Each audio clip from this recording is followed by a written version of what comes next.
अनपढ़ ननद।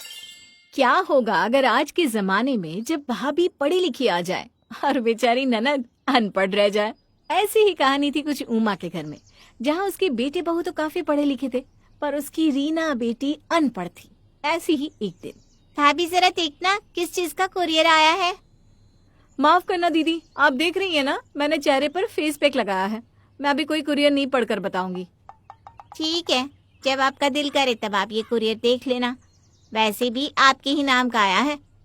क्या? मेरे नाम का कुरियर? अपने नाम का कुरियर सुनकर रीना जल्दी से उठती है और खोलकर देखने लगती है। तभी उसे याद आता है कि उसकी ननद तो अनपढ़ है। फिर उसको ये कैसे पता चला कि ये कुरियर रीना की नाम का है? दीदी, आप तो अनपढ़ हो ना, फिर आपको कैसे पता चला कि ये कुरियर मेरे नाम का है? डाकिए वाले ने बताया, तभी तो इसे मैं सीधा तुम्हारे कमरे में लेकर आई। अच्छा अच्छा, ठीक है, आप जाओ, इसमें कुछ नहीं है। क्योंकि रीना अनपढ़ थी इसलिए वो नैना की बातों का बुरा नहीं मानती थी। ऐसे ही कुछ दिन बीत जाते हैं और एक दिन रीना के हाथ में न्यूज़पेपर देखकर नैना जोर जोर से हंसने लगती है।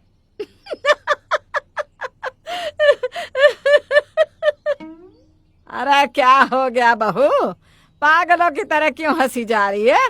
माँ जी, जब बात हंसने वाली हो तो इंसान हंसेगा ही ना। अब बताएगी भी ऐसा क्या हो गया, या बस पहेलियां बुझाती रहेगी? उमा के पूछने पर नैना रीना के हाथों से न्यूज़पेपर ले लेती है और घर वालों को दिखाते हुए अपनी ननद का मजाक बनाती है। ये देखिए इस न्यूज़पेपर को, इसे रीना दीदी पढ़ने की कोशिश कर रही थी। अब आप ही बताइए, ये देखकर मैं हंसू ना तो और क्या करूं? भला एक अनपढ़ कभी न्यूज़पेपर पढ़ पाया है क्या? नहीं भाभी, ऐसा नहीं है। मैं पढ़ने की कोशिश नहीं कर रही थी, मैं तो बस न्यूज़पेपर में फोटोज देख रही थी।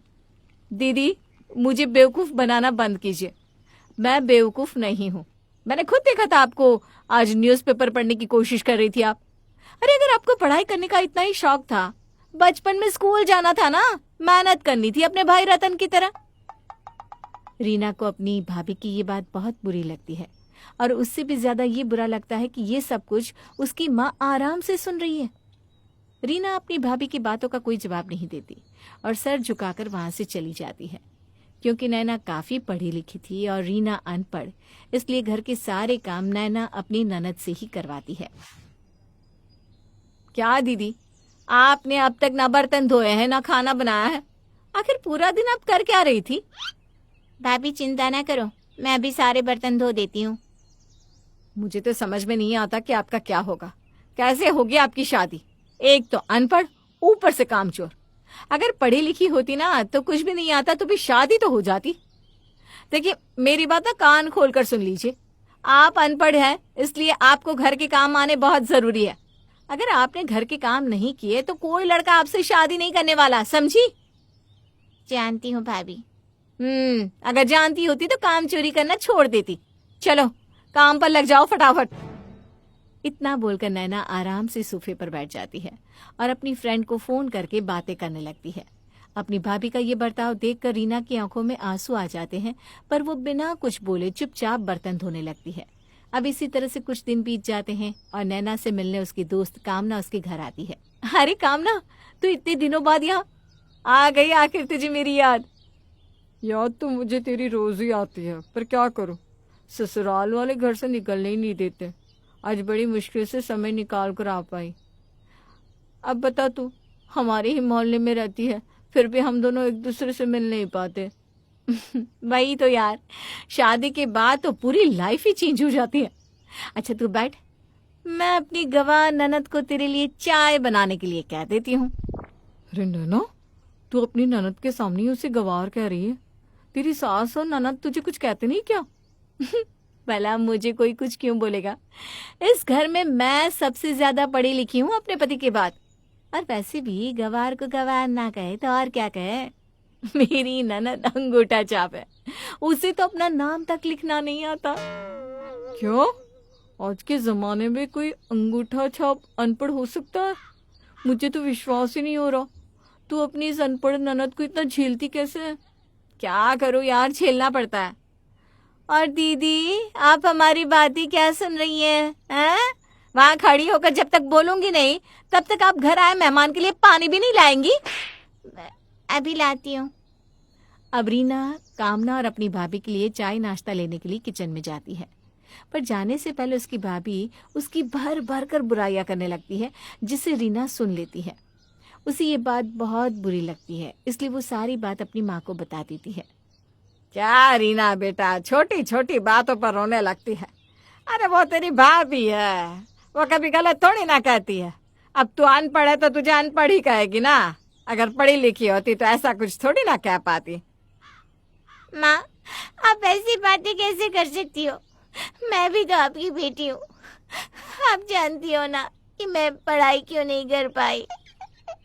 इतना बोलकर रोते हुए रीना वहां से चली जाती है। समय के साथ नैना रीना के अनपढ़ होने का और भी ज्यादा मजाक बनाने लगती है। अब जब भी कोई घर में आता है तो वो अपनी ननद को नीचा दिखाने में कोई कसर ना छोड़ती।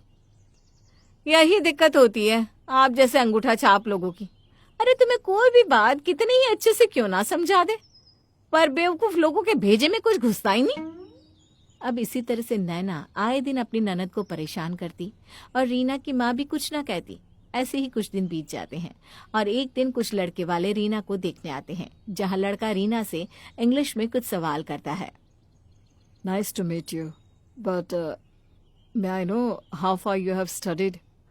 लड़की को इंग्लिश में बात करता देख रीना घबरा जाती है, तो वहीं नैना हंसती हुई लड़के वालों से कहती है, आप प्लीज ना इनसे ही हिंदी में बात कीजिए। देखिए, फिलहाल तो आपके सवाल का जवाब मैं दे देती हूँ। मेरी ननद अंगूठा छाप है।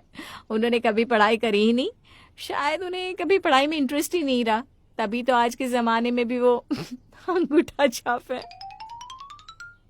क्या तुम्हारी ननद अनपढ़ है? अरे हमें पहले ही बता देते कि लड़की पढ़ी लिखी नहीं तो हम यहाँ कर अपना टाइम खराब ना करते। चल बेटा। अब जैसे ही लड़के वालों को पता चलता है कि रीना अनपढ़ है, तो लड़की की माँ जबरदस्ती अपने बेटे को अपने साथ ले जाती है। ये सब देखकर रीना रोने लगती है। उसकी आंखों से आंसू रुकने का नाम नहीं लेते। तभी वहां रतन आ जाता है और सब कुछ अपनी आंखों से देख और सुन लेता है। अरे रतन, आप आ गए। आप बिल्कुल सही मौके पर आए। देखिए ना, अनपढ़ होने की वजह से फिर से दीदी का रिश्ता टूट गया। मैं तो आपको कहती हूँ, आप दीदी के लिए ऐसा लड़का देखो जो उन्हीं की तरह अंगूठा छापो। अरे आखिर कौन करेगा आज के जमाने में एक अनपढ़ लड़की से शादी? बस करो नाना, खबरदार अगर तुमने और मेरी बहन का मजाक बनाया तो। तुम जानती भी हो, आज मैं अपनी बहन की वजह से पढ़ा लिखा हूँ और मेरी बहन मेरी वजह से अनपढ़ है। ये क्या कह रहे हो तुम? भला इस अनपढ़ की वजह से तुम कैसे? जानती हो, मेरे पिता के मरने के बाद मैं, मेरी माँ और मेरी बहन रोड पर आ गए थे। मेरी माँ के पास इतने पैसे नहीं थे कि वो अपने दोनों बच्चों को पढ़ा सके, इसलिए मेरी बहन ने अपनी पढ़ाई छोड़ दी और मेरी माँ के साथ लोगों के घरों में जाकर बर्तन धोने लगी ताकि उसका भाई पढ़ लिख सके। आज तुम उसी अनपढ़ बहन का मजाक बना रही हो क्योंकि वो हम जैसी पढ़ी लिखी नहीं है। इतना बोलकर रतन गुस्से में अपने कमरे में चला जाता है। जब नैना को अपनी ननद के अनपढ़ होने का कारण पता चलता है तो उसे बहुत शर्मिंदगी महसूस होती है। दीदी, आपने मुझे कभी बताया क्यों नहीं? आपने मेरे पति के लिए इतना सब कुछ किया। आज आपकी बदौलत वो इतनी बड़ी कंपनी में काम कर रहे हैं, उनकी वजह से घर चल रहा है, मैं उनके साथ खुश हूँ और मैं ही आपको हर जगह नीचा दिखाती रही, आपके अनपढ़ होने का मजाक बनाती रही। भाभी, ये सब आपने अनजाने में किया है। मुझे आपसे कोई शिकायत नहीं है। आप बस खुद को कोसना बंद कर दो। रीना का बड़प्पन देखकर नैना को अपनी भूल का एहसास होता है, जिसके बाद नैना फिर कभी अपनी ननद का मजाक नहीं बनाती और अपनी ननद की शादी एक बहुत अच्छे घर में करवाती है, जहाँ कोई उसके अनपढ़ होने पर अफसोस नहीं करता।